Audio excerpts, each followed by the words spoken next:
Hi friends, మన Vijayawada bank options channel ఈరోజు మీకోసం ఒక ఇండిపెండెంట్ హౌస్ తీసుకొచ్చింది.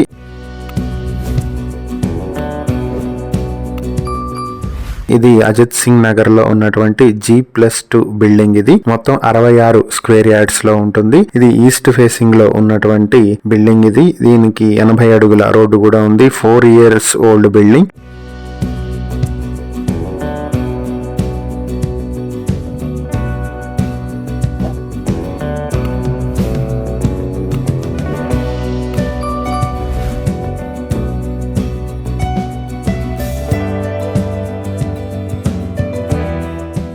ఈ ప్రాపర్టీ మీ సొంతం చేసుకోవాలనుకుంటే బ్యాంక్ ఆప్షన్ స్టార్టింగ్ ప్రైస్ 35,28,000 నుంచి స్టార్ట్ అవుతుంది. ఈ ప్రాపర్టీకి సంబంధించి ఇంకేవైనా డీటెయిల్స్ తెలుసుకోవాలనుకుంటే స్క్రీన్ పై కనిపిస్తున్న మా ఫోన్ నెంబర్లకు వెంటనే కాల్ చేయండి. ఇలాంటి మరిన్ని వీడియోల కోసం మా ఛానల్ ను సబ్స్క్రైబ్ చేసుకోండి. అలాగే మా ఇన్స్టాగ్రామ్, ఫేస్బుక్ పేజెస్ ను ఫాలో చేయండి. Thank you for watching.